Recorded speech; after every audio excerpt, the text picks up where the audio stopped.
Leftists target Chick-fil-A again. More fallout from the Trump-Kim summit. And Speaker of the House Paul Ryan sets an immigration vote. I'm Ben Shapiro. This is The Ben Shapiro Show.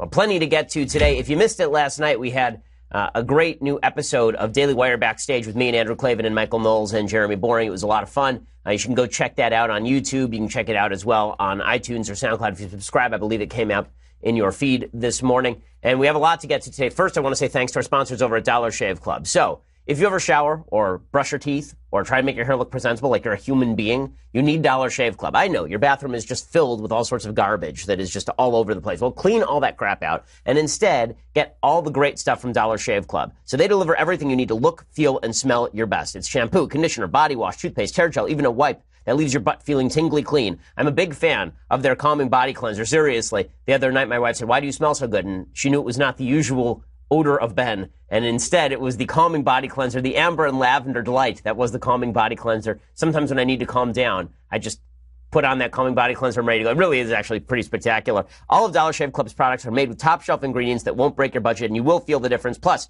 shipping is included with your membership. So here's the best way to try all of their products. For just $5, you can get their daily essential starter set. It comes with body cleanser, One Wipe Charlie's, the amazing butt wipes, their world famous shave butter, and their best razor, the 6-blade Executive. You can keep the blades coming for a few bucks more per month. Add in shampoo, toothpaste, or anything else you need for the bathroom. Check it all out at dollarshaveclub.com/Ben. That is dollarshaveclub.com/Ben. So in a little while, we're going to get to President Trump and the fallout from the North Korean summit. President Trump has been tweeting some things which are in my opinion, not the smartest, but with that said, obviously, it's a big public relations coup for the president. The president had himself a hell of a day in the last couple of days. He had a hell of a 48 hours going to Singapore and walking around with Kim and then getting all sorts of good media coverage for it. His approval ratings are going to rise because of it. It's a very popular move. Even those of us who are skeptical like me are still obviously hopeful that President Trump ends up being right and this wasn't a sop to Kim for a photo op, that it actually ends up curbing Kim's nuclear ambitions. And you know what? Why don't we just jump right into that? So President Trump this morning, he tweets out, quote, "Just landed. A long trip, but everybody can now feel much safer than the day I took office. There's no longer a nuclear threat from North Korea. Meeting with Kim Jung Un was an interesting and very positive experience. North Korea has great potential for the future." And listen, I think that if North Korea decides to integrate into the family of nations and liberalize and get rid of the nuclear weapons, there is a great potential for the future. For President Trump to say preemptively there's no longer a nuclear threat from North Korea is obviously untrue. There's not a single North Korean weapon that has been disarmed at this point. They have not destroyed any of their nuclear capacity. And this sort of preliminary triumphalism, I objected to it yesterday because I think that it boxes President Trump in. I think if President Trump wants to actually get something good out of North Korea, it is trust but verify, but you actually have to verify. And you can't trust that he's disarming when he hasn't disarmed. He hasn't even set a timetable for disarming. The North Korean headlines, the one they're putting out in North Korea, suggests that Kim is telling his own people that the United States and North Korea have agreed to joint disarmament. What that technically means is that Kim Jung Un is claiming to his own people the United States is going to disarm nuclearly alongside North Korea, which of course is totally insane and never going to happen.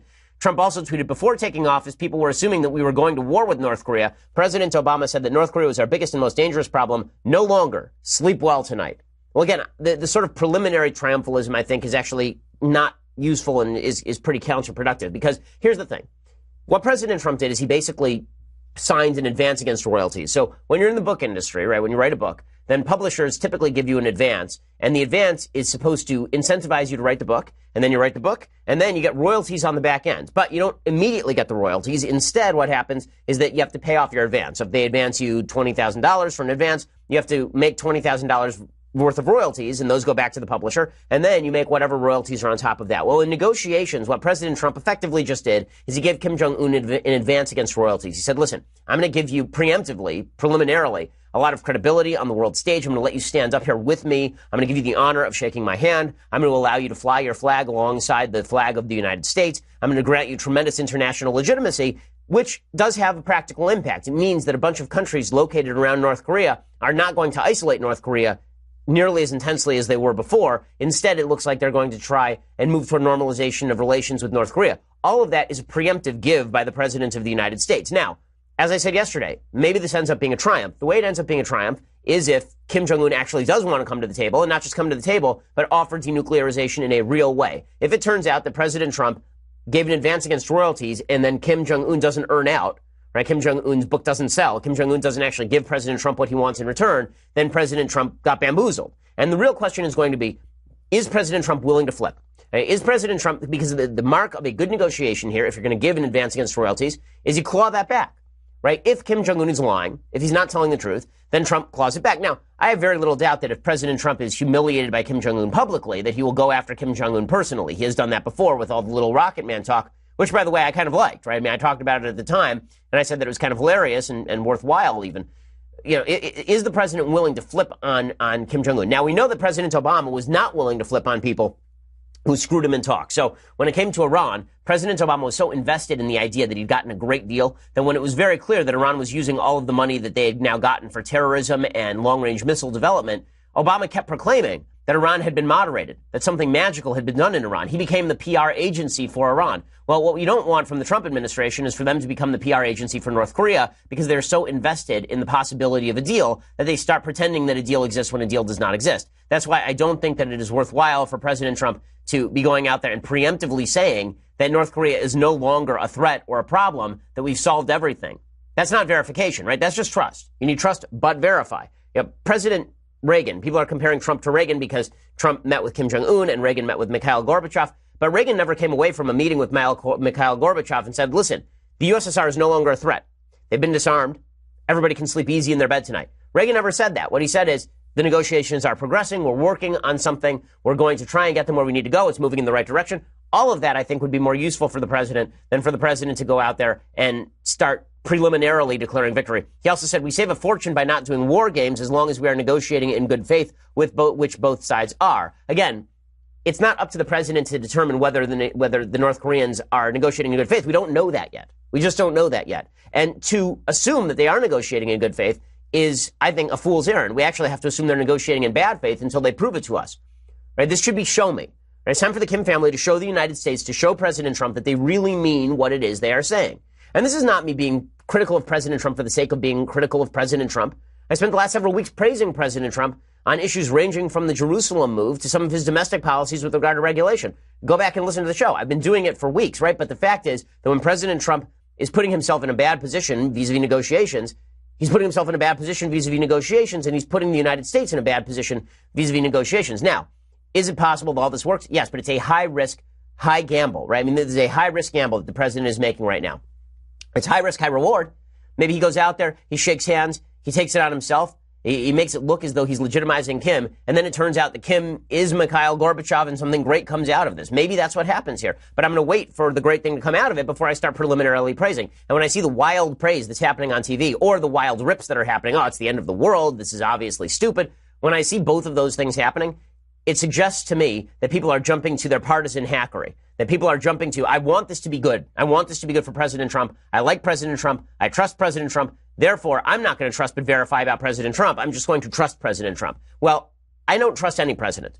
I trust President Trump on policy much more than I trusted President Obama, obviously. But in the end, everything has to be verified, and the deal has to be verified. So President Trump tweets out that we are losing that we save a fortune by not doing war games as long as we are negotiating in good faith. Number one, he shouldn't be using the term war games. War games is a North Korean propaganda term for what it is the United States does with South Korea. Those are military exercises. They're military naval exercises that we do with South Korea for preparedness for our troops. I've talked to members of the military yesterday who talked about what it is that we do in South Korea. Those war games, supposedly, are also directed toward China. Right? They're directed toward training up a group of folks who can work in concert with American troops if, God forbid, some sort of military conflict breaks out on the peninsula. Look, we all want the same thing here.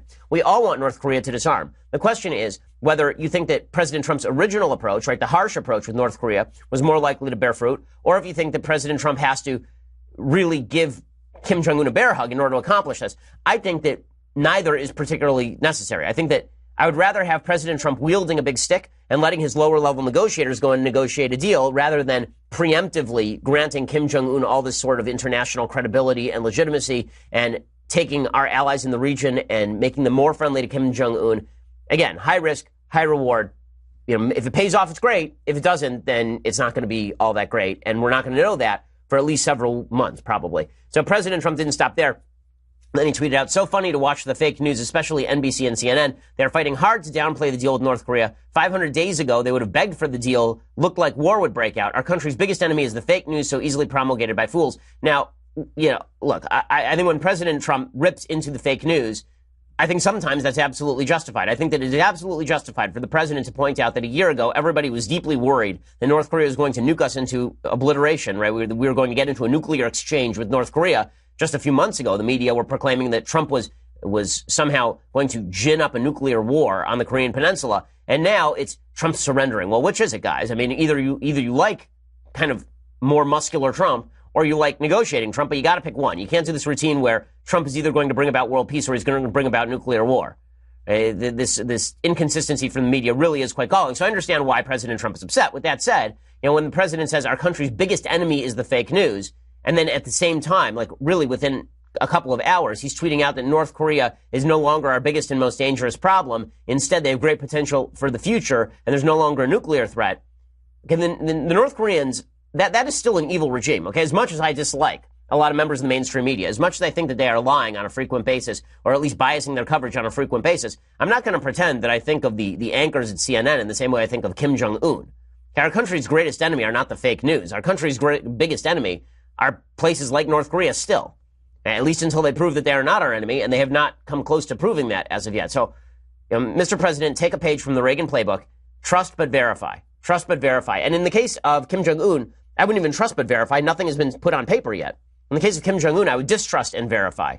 Right? The verification protocols should be even stronger for Kim Jong Un than they normally would be. I have a little bit more on this. First, I want to say thanks to our sponsors over at Skillshare. So Skillshare is an online learning platform with over 20,000 classes in business, design, technology, and more. You can take classes in social media marketing, illustration, data science, mobile photography, creative writing. You name it, they've got it. Skillshare is great because if you listen to the show, I know you love information. I know that you love learning. I know it's something that you are just really enthusiastic about. That's why we recommend books on the program every day. Well, when you need to learn a skill, you shouldn't be going to YouTube and watching some doofus do something for 5 minutes and now you're an expert on marketing. Okay, that's not the way that it works. You should be talking with an expert. You should be learning from an expert, and that's where Skillshare comes in. These are 45-minute classes with experts in their various fields. I've taken classes in social media marketing and SEO. I took one in watercolors from Skillshare. They really are terrific. Folks in the office use it. It's a great way to make your resume deeper and broader. It's a great way to ensure that you have an updated skill set at all times. And right now, you can join the millions of listeners already learning on Skillshare today with a special offer for my listeners. Get 2 months of Skillshare for just 99 cents. Right now, Skillshare is offering Ben Shapiro Show listeners 2 months of an unlimited access to over 20,000 classes for just 99 cents. Again, Skillshare.com/Shapiro. That's Skillshare.com/Shapiro to start your 2 months for free right now, or for just 99 cents right now. That's Skillshare.com/Shapiro. Go check it out. You really will enjoy it. And then when you use that /Shapiro, it lets them know that we sent you as well. Okay, so, again, should we be optimistic about what President Trump is doing with North Korea? Sure. I think optimism is warranted. I think everybody should be optimistic and hopeful. The president needs to be the strong leader he has been on foreign policy. I've been very critical of the president when I think he's wrong. I think that there's risk the president is wrong here. And I think the president needs to show the same sort of strength and fortitude as he did when it came to the Iran deal that he is with the North Korean deal. Remember, he rejected the Iran deal. Right? He said the Iran deal is no longer good because we cannot trust the Iranians. And that was after we had signed a deal. Right? He said we cannot trust them. That was Obama's deal, so he wasn't tied to it. What I'm afraid of is that President Trump is going to make a deal with the North Koreans that isn't that great, and then he's going to feel tied to that deal because he made the deal in the first place. I hope that's not the case, and I think his advisors, I hope, will advise him that that should not be the case. Mr. President, by all means, extend the warm hand to North Korea if you think that that's going to succeed. But on the other hand, it's a velvet glove, and inside there must be an iron fist. And if the iron fist is gone already, then we've just handed Kim Jong Un a victory. There's either going to be a Trumpian triumph or it's going to be a Kim coup. And President Trump gets to decide how that goes. Remember, this is not a negotiation between equals. The United States is the most powerful country in the history of the world by a factor of 10. There is no reason that the United States should have to stoop down to Kim Jong Un's level in order to get him to do anything. And the fact is that President Trump is already granting some sort of concessions to the Chinese. So listen, maybe I'm totally wrong here. Maybe the president has in his back pocket a big win from Kim. If so, then I look forward to seeing that big win. So far, all I've seen is an advance on royalties from the president to Kim Jong Un. I don't see that as a victory for the United States unless there is a back end to this deal. Now, if it turns out the president advanced a bunch of trust to Kim and Kim actually wants to do something, everything will be fine. If not, then the president made a big mistake and got bamboozled by Kim. And I'm not going to preemptively declare one way or another, as so many people seem to want me to, and so many people seem to be angry that I am not. I'm not preliminary celebration about negotiations is not my favorite thing. I just don't think negotiations are worth celebrating preliminarily. It's the outcome of negotiations that ends up mattering in the long run. Now, with all of that said, this is a very popular move. The polls show that this may be the most popular initiative that Trump has ever undertaken. There's a new poll out right now about Trump and Kim, and it shows that voters are somewhat skeptical that Trump is going to convince Kim to give up his nukes, but most Americans and South Koreans do, in fact, back the summit. Nearly half of voters are confident Trump can handle threats posed by North Korea, but significantly fewer believe he'll be successful convincing them to get rid of their nuclear program. With that said, the summit itself is very popular because people feel like something has to break the impasse. I think the American people are basically correct about all of this. Okay. Well, meanwhile, the left is struggling to come up with a message to run on in 2018 and 2020, and the radicals on the left continue to drive the conversation. So there's a big conference that's supposed to happen in the next couple of days. It's Bernie Sanders and Elizabeth Warren. I believe Cory Booker showing up, all of the prospective 2020 Democratic nominees. And they keep saying they have great ideas, and I'm waiting to hear their ideas because I don't really see their great ideas. Instead, what I see is that this party, which proclaims that it is mainstream, is constantly being driven to the far left by its base. I think what's happening right now in American politics is a severe polarization that is leading to reactionary politics on both sides of the aisle. It is most obvious not on the right, where people are talking about it a lot. It is most obvious on the left. And the latest iteration of this is the newfound campaign against Chick-fil-A. So you may have seen over the last few days that the left has started campaigning again against Chick-fil-A because it is Gay Pride Month, and that means that we have to stop homophobic chicken. Stop it. Stop eating your homophobic chicken sandwiches. Those chicken sandwiches, you know that those chicken sandwiches have engraved upon them. They've branded upon them. All the grills at Chick-fil-A have Leviticus 18:22 branded upon them. So you have to make sure that you do not come anywhere close to those homophobic chicken sandwiches. The latest comes from Noah Mickelson over at Huffington Post. He writes a long piece called, "If you really love LGBTQ people, you can't just keep eating Chick-fil-A." Because apparently that turns you into some sort of papist or something. So here's what Mickelson writes. He says, "My family didn't have much money, so eating out was a rare treat. But when the trip included waffle fries, an ingenious food so alien to southern Wisconsin in the early 80s, they seemed like a small, salty miracle to my tiny, still soft mind. It was almost too much for me to take. Still, as delicious as the Georgia-based company's fried foods were, they weren't my only weakness as a kid. When I wasn't fantasizing about Greece, I was spending my young swishy days doing a really bleepy job of hiding my insatiable hunger for other boys." So what does that have to do with the chicken exactly? So Mickelson says, "You can imagine how upsetting it was for me when Chick-fil-A's president, Dan Cathy, proudly came out as a homophobe in 2012 by claiming, quote, 'We are inviting God's judgment on our nation when we shake our fist at him and say, we know better than you as to what constitutes a marriage. And I pray God's mercy on our generation that has such a prideful, arrogant attitude to think that we have the audacity to define what marriage is about.'" That is not a homophobic statement by Dan Cathy. It's not. Okay, homophobia is the idea that gay people should be put in jail, or that homosexuality should be punishable by law, or that you are afraid of gay people. But the idea that you think that homosexual sex is a sin, or that same-sex marriage is an abomination in terms of sort of the biblical definition of marriage, that's a pretty mainstream religious view. I've many gay friends, right? I am in favor of the government getting out of the business of marriage altogether.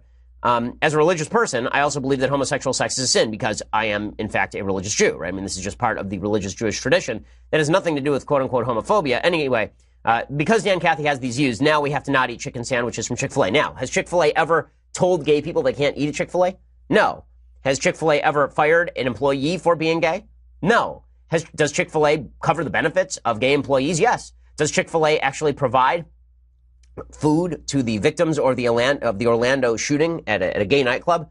You bet. But apparently, because Dan Cathy doesn't agree with Noah Mickelson, it is time for the entire LGBT community to boycott the entire company of Chick-fil-A. Now, here is why this is so stupid and so problematic for the country. When you have entire groups of people boycotting companies on the basis of the political perspective of the leader of that company, not based on the activity of the company, right? You can boycott based on the activity of the company. That I think is fair. But boycotting based on the views of the company's owner, or based on the fact that the company donates its profits to Christian groups who have particular viewpoints on sexual orientation, I don't see how that's good for the country. It is not. It means that you are now going to be obligated to vet the political viewpoint of everybody you do business with. And then we are going to break off into these hive-minded little cliques of people who only do business with, hang out with, and have conversations with people with whom we fully agree, and we try to bankrupt everyone else. That makes for a pretty terrible First Amendment environment in the United States. Now, this isn't an implication of the First Amendment itself. This isn't government regulation of Chick-fil-A, but there's such a thing as a sort of a free speech attitude, and the free speech attitude in the United States is going by the wayside as we call for companies the members of companies to change their own particular political viewpoint, not their action, their political viewpoint expressed by them in order so that they can earn our business. It's really, really negative. And that's not the only extreme viewpoint that's now being pushed by the left. And the left is also now pushing extreme viewpoints with regard to masculinity. So the latest iteration of this comes courtesy of Sarah Rich over at The Atlantic. So Sarah Rich has a long piece over The Atlantic called "Today's Masculinity is Stifling." Okay, let me just point out, today's masculinity is less stifling than at any time in the recent past, because the fact is that today's masculinity has almost nothing to do with masculinity. Masculinity used to be tied to the idea of obligation to protect. Now, when I teach my son to be a gentleman, what I'm going to teach him is that it is necessary to protect those who are weaker than you are. You know, if you've ever seen the movie American Sniper, there's a long monologue where the main character talks about how basically people are either sheep, wolves, or sheepdogs.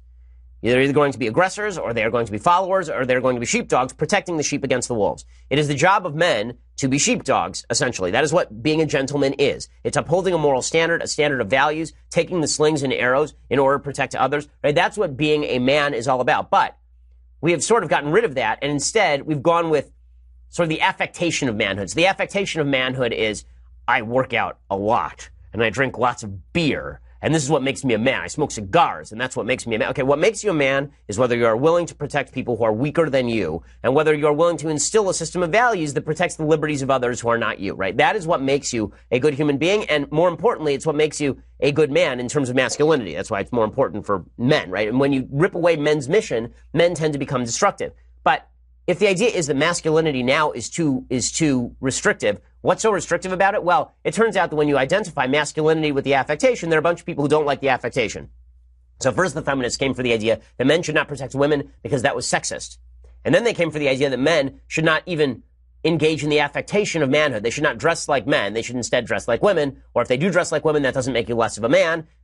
Okay, they've done this routine where masculinity was reduced to the appearance of masculinity, and then that itself was attacked. So that's exactly the case that's being made by Sarah Rich, except she is attacking. She says, in hindsight, our son was gearing up to wear a dress to school for quite some time. For months he wore dresses, or his purple and green mermaid costume on weekends and after school. Then he began wearing them to sleep in lieu of pajamas, changing out of them after breakfast. Finally, one morning, I brought him his clean pants and shirt, and he looked at me and said, I'm already dressed. He was seated on the couch in a gray cotton sundress covered in doe-eyed unicorns with rainbow manes. He'd slept in it, and in his dreaming hours, I imagine, stood at a podium giving inspirational speeches to an audience composed only of himself. When he'd woken up, he was ready. He walked a half block to school with a bounce in his step, chest proud. My friends are going to say dresses aren't for boys, he told me casually over his shoulder. They might, I agreed. You can just tell them you are comfortable with yourself, and that's all that matters. I thought of all the other things he could tell them. I began to list them, but he was off running across the blacktop. I scanned the entrance to see whether any parents noticed us as they came and went. I hadn't expected my stomach to churn. I felt proud of him for his self-assuredness, for the way he'd prepared for this quietly and at his own pace. But I worried about what judgments and conclusions parents and teachers might make.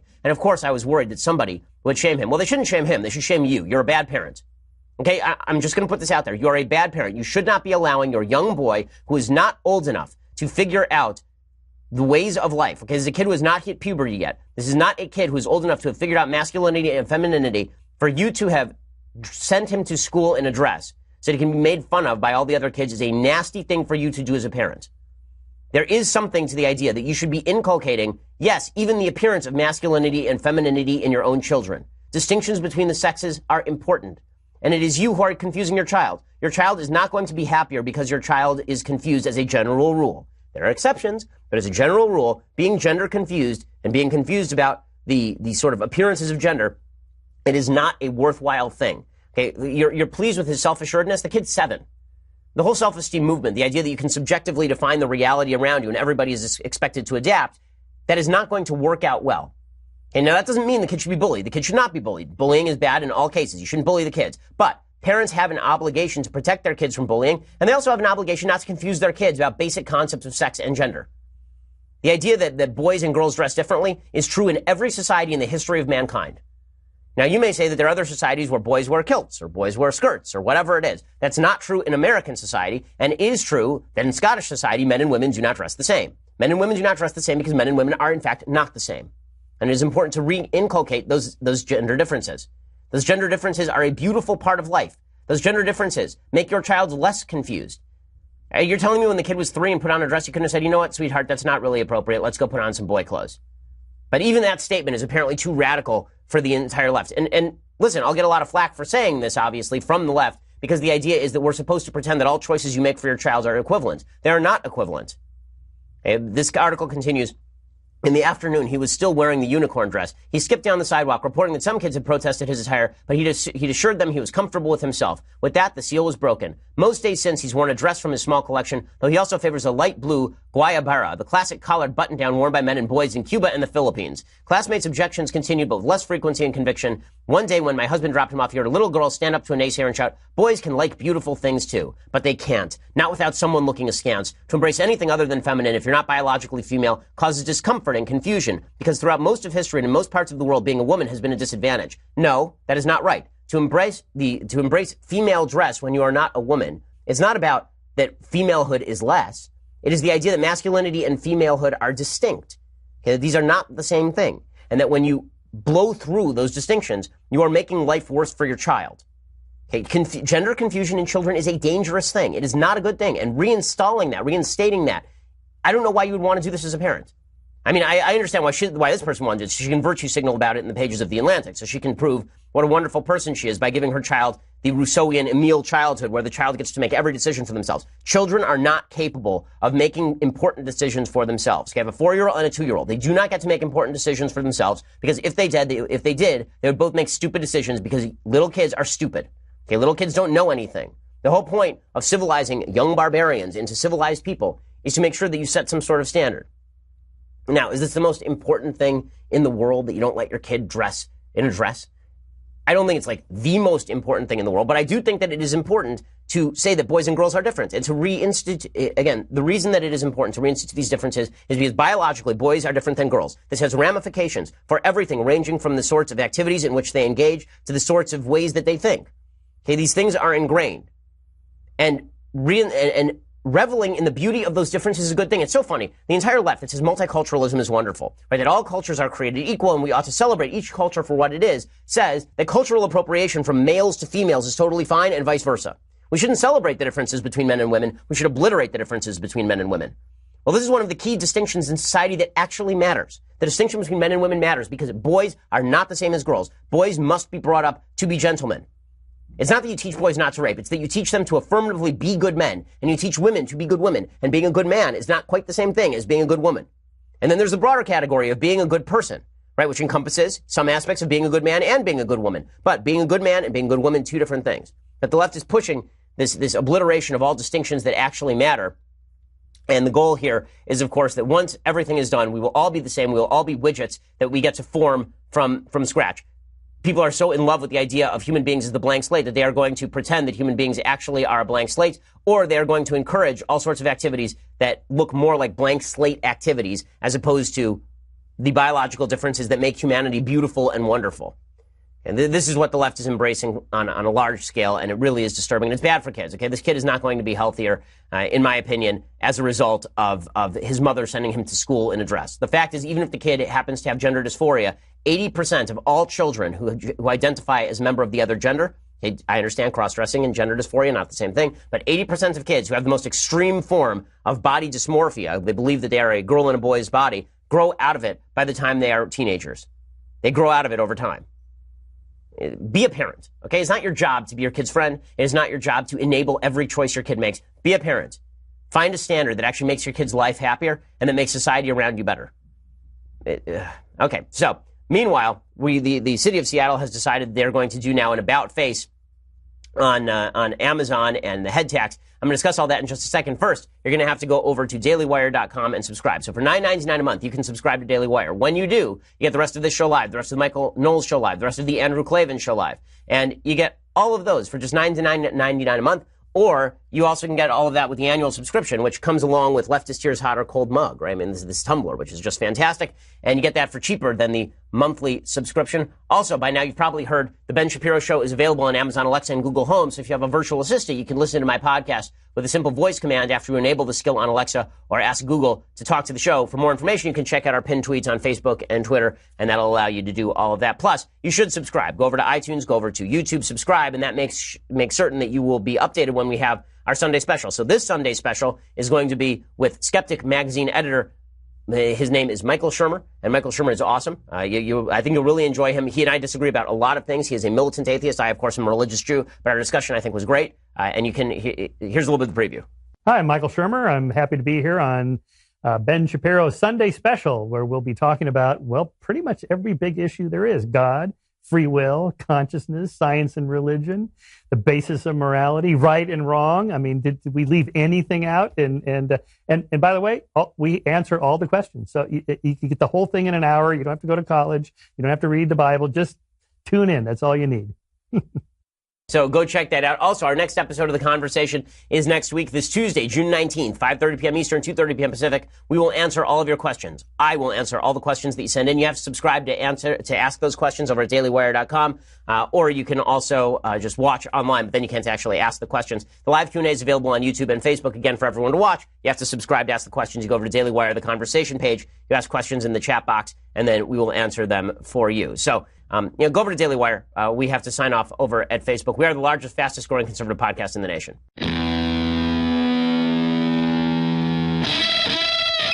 So as I say, the left has become rather radical, and we're supposed to ignore that because the right is also becoming more reactionary. But the left's radicalism means that they even have had to about face on some of their own proposals. So, and this is hilarious. The Seattle Times is reporting that, if you remember, just a couple of weeks ago, the Seattle City Council approved of a head tax. They were going to tax Amazon and Microsoft and all of these other companies some huge amount, $275 per employee for homelessness. They were going to tax all these major companies in the city of Seattle. Less than a month later, they reversed it. So in a stunning reversal without parallel in Seattle's recent political history, according to Daniel Beekman of the Seattle Times, the city council voted 7-2 on Tuesday to repeal a controversial head tax on large employers like Amazon. Mayor Jenny Durkin plans to sign the repeal into law. So that lasted for about 5 seconds. The move came as a business-backed campaign to kill the tax prepared to submit petition signatures this week to qualify the referendum for the November ballot. People on both sides of the head tax debate packed the council chambers, waving signs with the slogans, "Tax Amazon" and "No tax on jobs." As the council members voted, they were drowned out by activists who chanted, "Housing is a human right." Before the tally, council member Lisa Herbold said she felt like crying. But she would side with the majority of her colleagues because the Seattle Metropolitan Chamber of Commerce had managed to persuade the vast majority of voters to oppose the tax. In other words, they knew that when the tax came up for a vote, it was going to lose. So they preemptively decided to kill the tax, and they all felt like crying. Because it turns out that when you pass some of the world's stupidest policies, even the leftist voters of Seattle can't stand it, and you're going to have to reverse yourselves and then weep about it. Herbold said she lost hope over the weekend after seeing poll results and talking with advocates. Better to retreat now rather than see voters cancel the tax in November after a months-long bitter struggle, she said. Quote, "This is not a winnable battle at this time. The opposition has unlimited resources." I love how the left in Seattle suggests that the Chamber of Commerce has unlimited resources. It's the city of Seattle. The city of Seattle is about as left a city as there is in the United States. And yet even the city of Seattle has gone, nope, sorry, can't do that. You're going to alienate all the businesses. So as the left moves further to the left, they're alienating the center. Well, you would assume from that maybe the best move for the right would be to, grab that center, since the left is apparently abandoning that center. Well, instead, the right is having so much fun drinking leftist tears that some on the right have decided in primaries that it is worthwhile to simply go after the candidate who is the most Trumpy in affects, the candidate who is most ensconced in sort of the radical language that ticks off the left, which is why last night Corey Stewart won his primary in Virginia. So Corey Stewart was running against a guy named Nick Freitas. The campaign was really close. It came down to 2%. And Corey Stewart, who was expected to win, it should be said, by double digits. He'd run a very close race before in Virginia, I believe, for the governor's seat, and then he was beaten by Ed Gillespie in that governor's primary. Well, now he's won the Senate runoff, and he's going to run against Tim Kaine. He will likely lose. But Corey Stewart won, and he won because he was sort of the most Trumpy guy in the race. Now, Corey Stewart comes along with an enormous amount of baggage. Corey Stewart has hobnobbed with some pretty nefarious characters in the past. He's tried to disassociate from those characters. He went to a sort of neo-Confederate ball. He made one of his key issues the upholding of Confederate monuments, which I think is a controversial issue at the very least. Corey Stewart he's a political animal for sure, and he's again likely to lose in the race to Tim Kaine.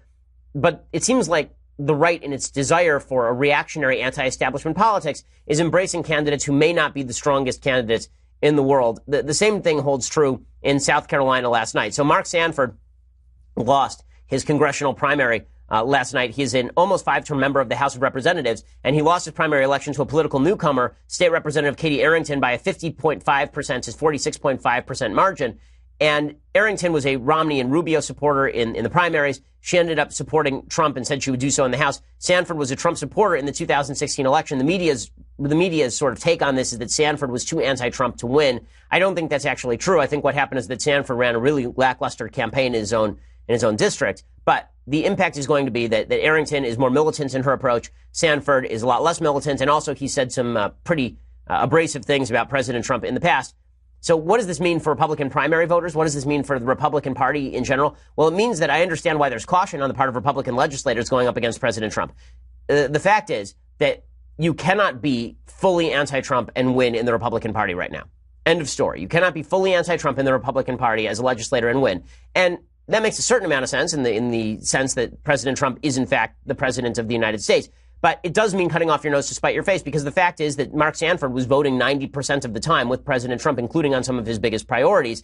Katie Arrington is a bigger government proponent. And she campaigned against Mark Sanford being too small government, which suggests that if you are voting for a candidate based on their support level for President Trump's language rather than President Trump's agenda, or if you're voting for a Republican candidate based on how much they like Trump, not how much they like limited government, that should be a sign that you're doing something wrong. Okay, that's not actually a really good thing, I think. Okay, in just a second, I want to talk about immigration and AT&T Time Warner. But let's get to this immigration story. So this is an amazing story. There's a lot of talk these days about President Trump being too harsh on immigration. This has been specifically said about separating families at the border. As I have made clear in the past, the law of the land requires that families be separated at the border when there is an illegal immigrant who brings a child across the border and you want to arrest the illegal immigrant. The left solution is don't arrest the illegal immigrant, which is no solution at all. Illegal immigration continues to be a threat to certain areas of the country.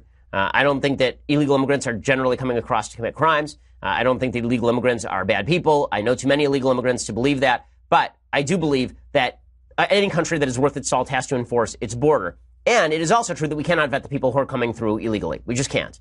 And the latest case in point of this is a situation at a high school in apparently Maryland where MS-13 is now recruiting people. This is according to the Washington Post. Okay, this is not a right-wing source. The boys had once been friends before MS-13 began recruiting one of them. Now, as other students streamed to class one April morning at William Wirt Middle School in Riverdale, Maryland, this middle school, these kids are like 11 or 12, the two teens squared off in the third-story bathroom, a fight captured by another student on his cell phone. The MS-13 recruit threw a punch at his former friend's head. His opponent ducked and tackled the 15-year-old, their sneakers squealing as they tumbled to the green tile floor. I like that, someone shouted off camera as the recruit tried to cover his head. That looks like it hurt, someone wrote under the video, which was uploaded to Instagram. Gang-related fights are now a near-daily occurrence at Wirt, where a small group of suspected MS-13 members at the overwhelmingly Hispanic school in Prince George's County throw gang signs, sell drugs, draw gang graffiti, and aggressively recruit students recently arrived from Central America, according to more than 24 teachers, parents, and students. Most of those interviewed asked not to be identified for fear of losing their jobs or being targeted by MS-13. Now remember, when President Trump called MS-13 animals, many people on the left were very upset about all this.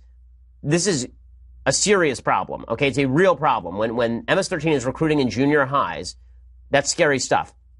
Although administrators deny Wirt has a gang problem, the situation inside the aging, overcrowded building has left some teachers so afraid they refuse to be alone with their students. Many said they had repeatedly reported incidents involving suspected gang members to administrators, only to be ignored, claims supported by documents obtained by the Washington Post. Teachers feel threatened but aren't backed up. Students feel threatened but aren't protected, one educator said. The school is a ticking time bomb. The gang's president at Wirt comes at a time when the Trump administration has declared war on MS-13 and communities throughout the country are confronting a surge in MS-13 related violence. This is why I'm not going to get on Attorney General Jeff Sessions for being harsh on immigration. I don't think that he is wrong about his perspective on immigration. So Jeff Sessions has gotten into controversial territory recently because he released a 31-page decision narrowing the grounds for asylum for victims of private crime. So the asylum law is that if you are a victim of a government, that if you are coming to the United States because you're a political dissident, basically, that we are more likely to grant you asylum, but we had broadened that out to include people who, for example, were victims of domestic abuse. So you live in Guatemala and your husband beats you, and now we have to take you in for asylum.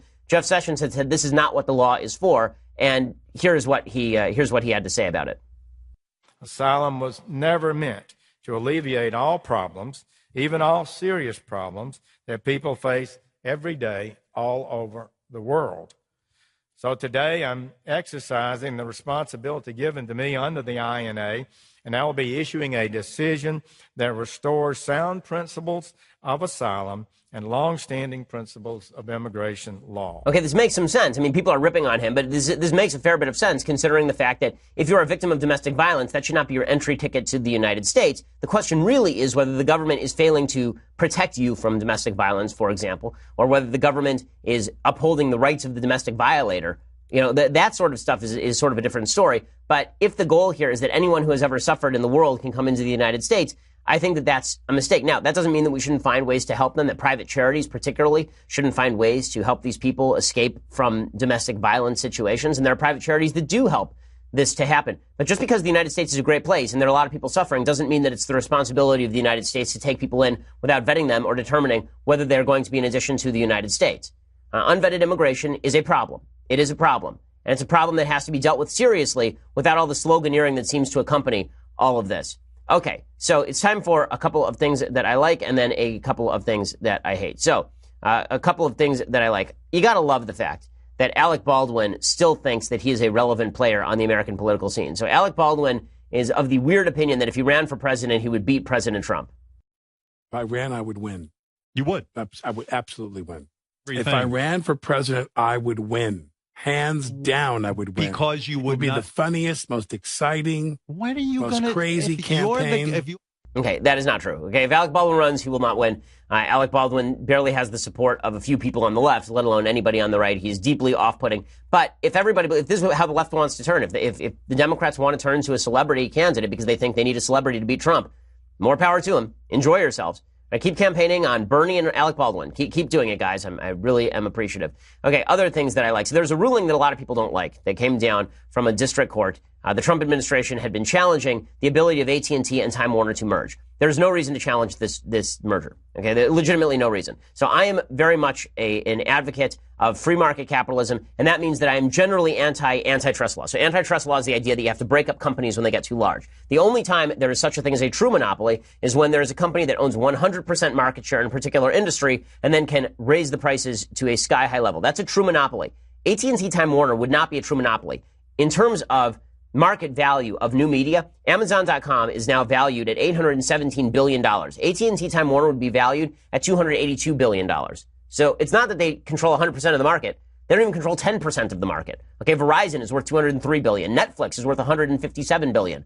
Disney is worth $155 billion. And what you're going to start seeing is some of these companies consolidate to fight AT&T Time Warner. Now, the people who are objecting are saying, well, the reason AT&T is trying to buy Time Warner is they're trying to buy their entertainment content, and then in accordance with the new net neutrality rules, which have been gotten rid of, now AT&T is going to be able to use Time Warner Entertainment as sort of their base of operations. They're going to use and privilege Time Warner Entertainment and put it on their own distribution mechanisms and privilege that content. Okay, fine. So what? So then Verizon partners with Netflix, or Verizon partners with Disney, or Verizon partners with Fox or something. That's fine. This is what competition does. If they really want to charge me more for non-Time Warner content, and there's another company offering me a better deal, then I'll go to that other company. And the fact is, we are now getting more entertainment for cheaper than ever in human history. I mean, if you go to Netflix or Amazon, I subscribe to both. The amount of entertainment that is available at the touch of a button is just astounding. It's just astounding. And the fact is, all these cable companies are going to die anyway because people are cutting the cord at incredibly rapid rates. So what's going to happen then? Well, you're going to need a new way to make revenue. And one of the ways to make revenue is to own the entertainment producing fora that are actually making the entertainment. And then you distribute them online. I don't see a huge problem with that. The truth is that President Trump has demonstrated that he's not a big fan of the folks over at Time Warner because he doesn't like CNN. But that has nothing to do with this particular merger. And as a free market capitalist, I think that the merger is absolutely fine. Okay, time for some things that I hate. Alrighty, so it now turns out that Sarah Huckabee Sanders called Dennis Rodman with a message of thanks from President Trump for his involvement in the negotiations in North Korea. This is utterly unnecessary. Dennis Rodman is a crazy person. And I understand, does this do any real harm? No. Is it stupid? Yes. You know, I criticized the president for his associations with Kim Kardashian. Dennis Rodman is 8 times as crazy as Kim Kardashian. Now, if the idea is that Dennis Rodman got Kim to the table, how about this? How about we say congratulations to one another once Kim actually makes some concessions? Can we wait for that? Otherwise, you end up with tape like this. Sarah Huckabee Sanders on the phone congratulating Dennis Rodman in an alternative universe where Biff eventually actually went back to 1955 and actually bet on the sports book. Here is Dennis Rodman being congratulated by the White House. Hi, Dennis. This is Sarah Sanders. How are you? What's going on? Well, I just was calling. I know the president had seen some of your comments over the last several days and just wanted me to reach out and thank you for some of the positive things you've said and appreciate you being helpful in this process. Thank you. I know he appreciates it, and again, we appreciate your support, you being here and being so vocal about it. So I just wanted to call and pass that on. Okay, so there's Dennis Rodman being congratulated by the White House. We now live in the most stupid timeline, I think it is fair to say. Listen, can you use people like Dennis Rodman for diplomacy? I suppose you can. But, yeah, I got to say, I sort of object to the degradation of the White House to the point where they're calling Dennis Rodman a legitimate crazy person to talk about his relationship with Kim Jung Un. Maybe it's practical. I'm open to arguments that I'm wrong on this. But you know what? I think it's not a thing I hate as much as a thing that I'm uncomfortable with. How's that? Okay, so we'll be back here tomorrow with all the latest news. We'll be broadcasting from Dallas. We'll see you then. I'm Ben Shapiro. This is The Ben Shapiro Show. The Ben Shapiro Show is produced by Senya Villarreal, executive producer Jeremy Boring, senior producer Jonathan Hay. Our supervising producer is Mathis Glover, and our technical producer is Austin Stevens. Edited by Alex Zingaro. Audio is mixed by Mike Caramina. Hair and makeup is by Jesua Alvera. The Ben Shapiro Show is a Daily Wire Forward Publishing production. Copyright Forward Publishing 2018.